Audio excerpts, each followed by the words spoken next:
कभी जिंदगी की भागदौड़ में जाने अनजाने हमसे कई ऐसी लापरवाहियां हो जाती है जो हमारे लिए तो बेहद मामूली होती है, लेकिन हम ये समझ नहीं पाते कि वो किसी और के लिए कितनी घातक और जानलेवा साबित हो सकती है।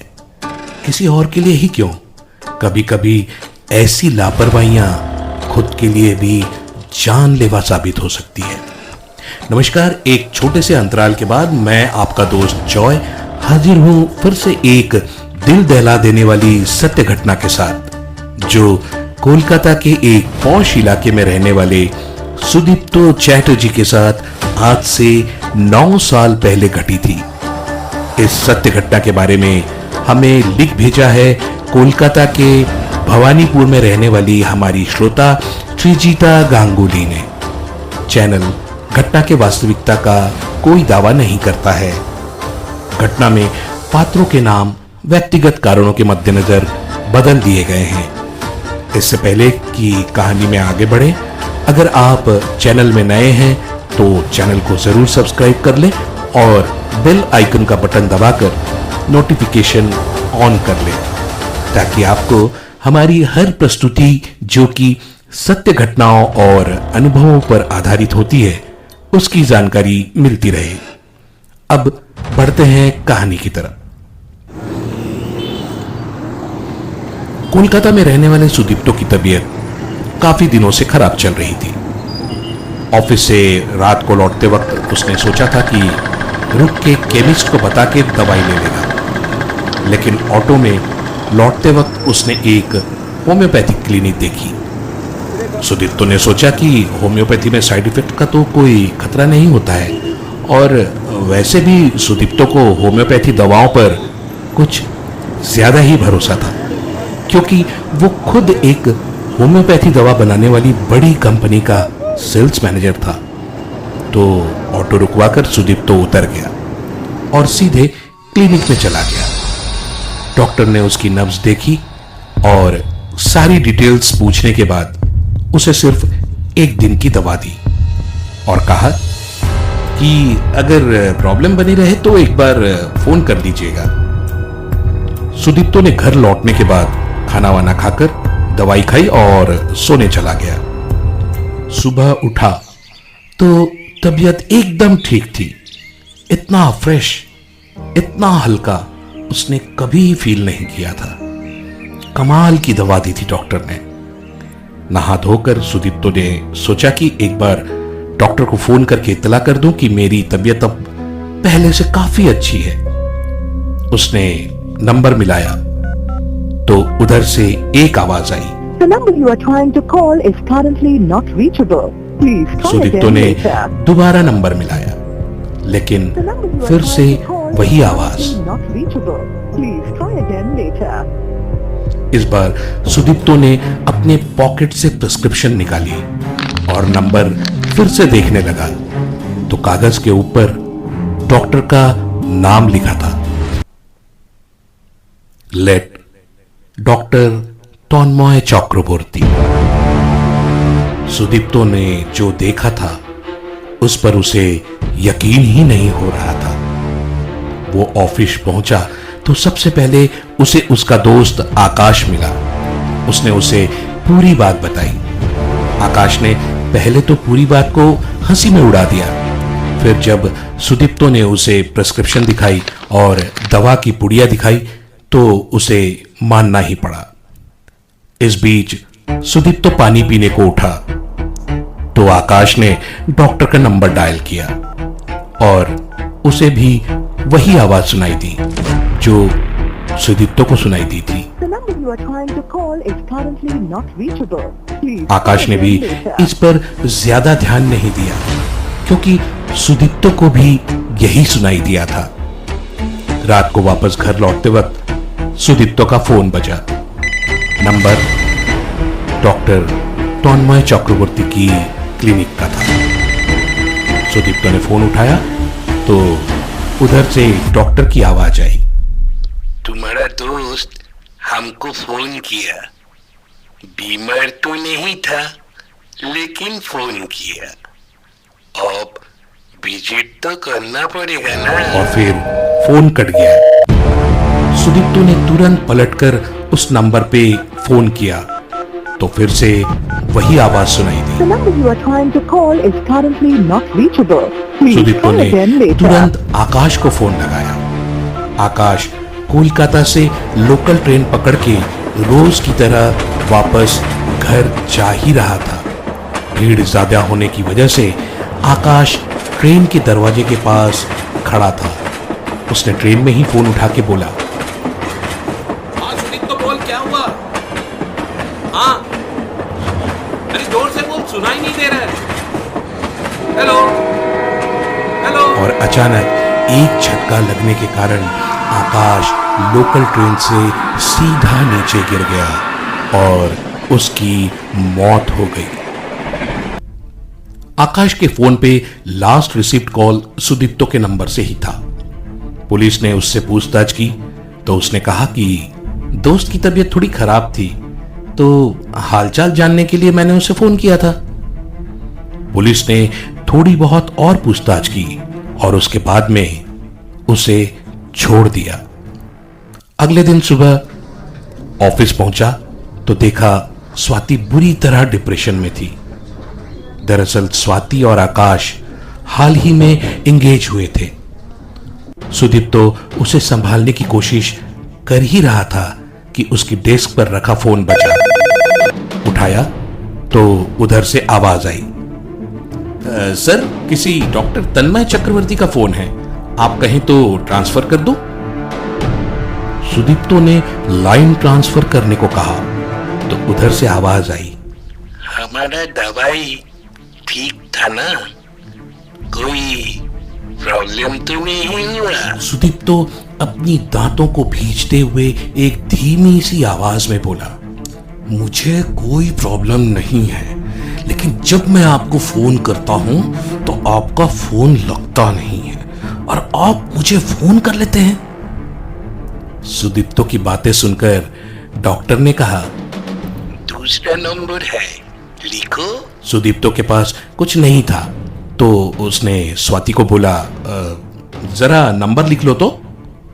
स्वाति ने नंबर लिखा और नंबर बताने के बाद ही डॉक्टर ने कहा,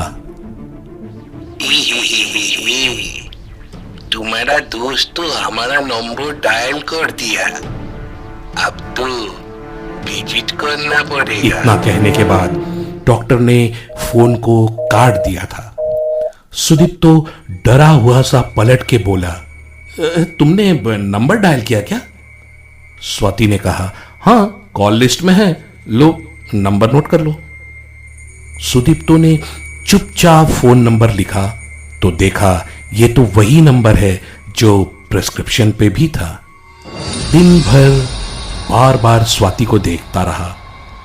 रात को घर पहुंचने के बाद काफी देर तक सोचा और आखिर में जब रह नहीं पाया तो उसने स्वाति को फोन मिलाया। स्वाति का फोन बजता रहा, बजता रहा, बस बजता रहा। स्वाति ने एक बार भी फोन नहीं उठाया। सुदीप्तो ने कई दफे फोन किया और इसके बाद व्हाट्सएप का लास्ट सीन देखा तो समझ गया कि स्वाति शायद सो गई होगी, इसलिए फोन नहीं उठा रही। अगली सुबह फोन बजने की आवाज से सुदीप्तो की नींद टूटी। उठाया तो पुलिस स्टेशन से फोन था। स्वाति ने नींद की गोलियां खाकर सुसाइड कर लिया और पूछताछ के लिए सुदीप्तो को बुलाया गया। सुदीप्तो ने बताया कि वो तीनों बहुत ही अच्छे दोस्त थे और उसे स्वाति के डिप्रेस्ड होने का पता था, इसलिए वो उसे बार बार फोन कर रहा था। पुलिस के पास भी और कोई पुख्ता सबूत नहीं था, इसलिए फॉर्मेलिटी पूरी करके सुदीप्तो को छोड़ दिया गया।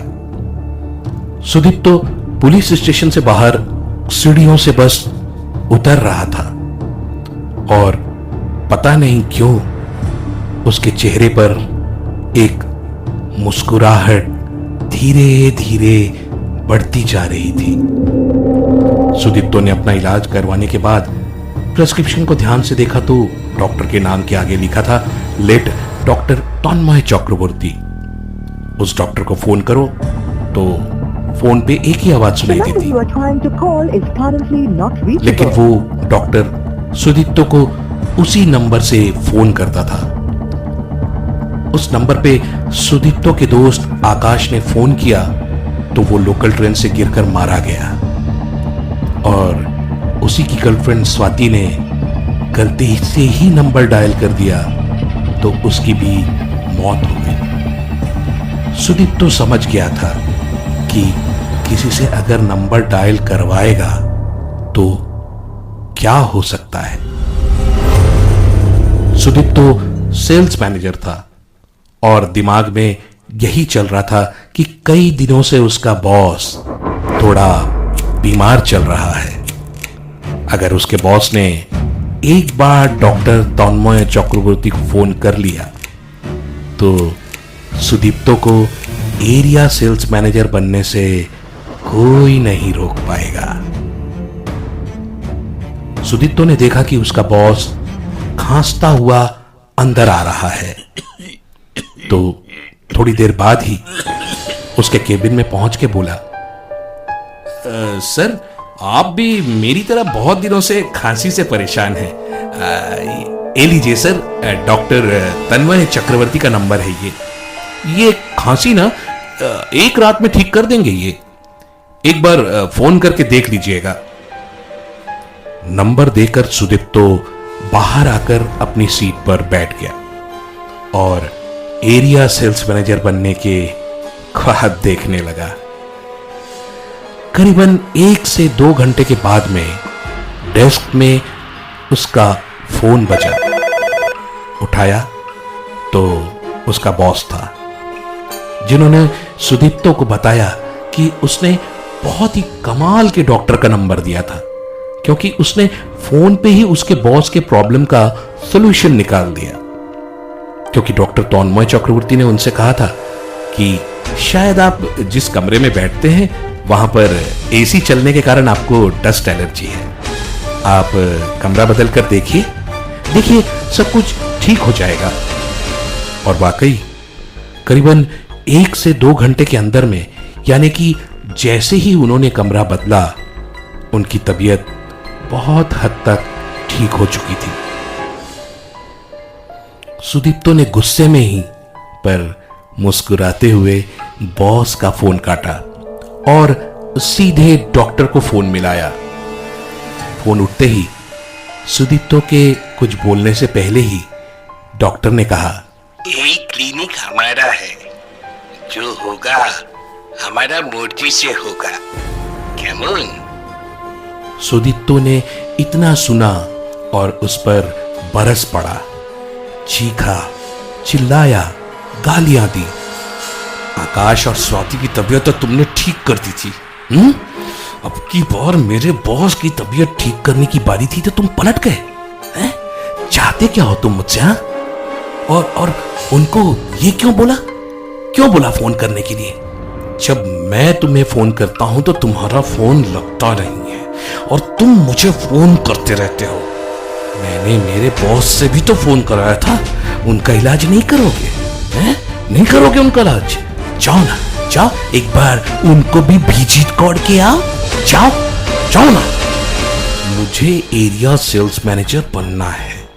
और तभी उधर से आवाज आई, बॉस से इस तरह से बात करते हैं, बदतमीज, you are fired from the job. Sudipto ने कॉल लॉग देखा तो पाया कि उसने कॉल अपने बॉस को ही लगाया था। अपने बॉस को समझाने की उसने सारी कोशिशें की मगर उसके बॉस ने उसकी एक ना सुनी। सुदीप्तो ने भी ठान लिया था कि आज आर या पार होना है। ऑफिस से निकला और सीधा डॉक्टर तन्मय चक्रवर्ती के क्लिनिक की तरफ गया। वहां पहुंच के देखा कि वहां कोई क्लिनिक ही नहीं था।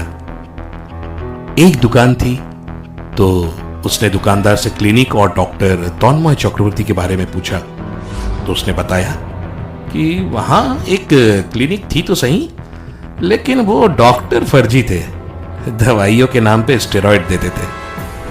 एक बच्चे की उन्हीं स्टेरॉइड के कारण मौत के बाद यहाँ के लोगों ने उन्हें पीट पीट कर मार डाला था और क्लिनिक को आग लगा दी थी।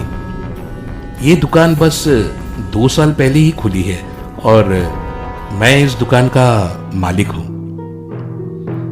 सुदीप्तो को कुछ समझ में नहीं आ रहा था कि आखिर ये हो क्या रहा था उसके साथ। वो इसी सोच में डूबा रास्ते को पार कर ही रहा था कि एक गाड़ी उसे टक्कर मारते हुए निकल गई। सुदीप्तो ने अपना होश संभाला। तब तक उसकी जिंदगी के 6 महीने बीत चुके थे। होश में आने के बाद उसने तकरीबन 4-5 महीने वहां और बिताए और उसके बाद सुदीप्तो को हॉस्पिटल से डिस्चार्ज कर दिया गया। सुदीप्तो ने नई जिंदगी की शुरुआत की और सबसे पहला काम जो उसने किया वो था अपना पुराना नंबर स्क्रैप करके उसने नया नंबर लिया। नए नंबर को ऑन करने के थोड़ी देर बाद ही एक फोन आया। उठाया तो सामने से आवाज आई, जी अनेक दिन के बाद विजिट करने आएगा क्या हम? सुदीप्तो ने उस पर चिल्लाते हुए कहा, कौन हो तुम? चाहते क्या हो तुम मुझसे? क्यों इस कदर मेरा पीछा कर रहे हो? मुझे मारना चाहते हो तो मार क्यों नहीं देते एक बार में? क्यों मुझे परेशान कर रहे हो? सुदीप्तो के इतना सब कुछ बोलने के बाद बस सामने से एक आवाज आई, बैच नंबर 1389 R52 का दवाई तुम और तुम्हारा टीम ही हमको दिया था, ताई ना? हम गलत आदमी नहीं था, तुम्हारा दवाई ने बना दिया। सुदीप्तो की आंखों के सामने उसके कैरियर की बस एक ही गलती नजर आ रही थी, जब उसने अपने टीम मेंबर्स आकाश और स्वाति के साथ मिलकर सिर्फ अपने टारगेट को पूरा करने के लिए अपने जूनियर के हाथों 15 दिन के अंदर ही एक्सपायर होने वाली दवाइयां मार्केट में सर्कुलेट करवाई थी। सुदीप्तो को अपनी गलती का एहसास हो चुका था और शायद उसकी ही डिस्ट्रीब्यूट की हुई दवा से उस बच्चे की मौत हुई, जिसकी वजह से गुस्साई भीड़ ने डॉक्टर तन्मय को भी जान से मार दिया था। अगले ही दिन सुदीप्तो की बहुत ज्यादा तबीयत खराब थी। डॉक्टर को दिखाया तो उसने 5 दिन का कोर्स दिया। पहले दिन की दवाई लेने के बाद ही सुदीप्तो की तबीयत और ज्यादा बिगड़ गई। उसने डॉक्टर साहब को फोन किया तो सामने से डॉक्टर साहब बोले, हम तुमको विजिट कर लिया है, यही बार तुमको तुम्हारा सारा प्रॉब्लम से छुट्टी मिलेगा। और उसके अगले ही दिन सुदीप्तो की नींद में ही मौत हो चुकी थी। अब डॉक्टर तन्मय को किसी और को विजिट करने की शायद जरूरत नहीं पड़ेगी। तो ये थी आज की कहानी और मैं आपका दोस्त जॉय। उम्मीद करता हूं कहानी पसंद आई होगी। इस कहानी को शेयर और लाइक करना ना भूलिएगा। अगर आप हमारे चैनल में नए हैं तो कृपया चैनल को जरूर सब्सक्राइब कर लें। तो मिलते हैं अगली कहानी में। आप बने रहिए प्लेफॉर्म हॉरर रेडियो के साथ।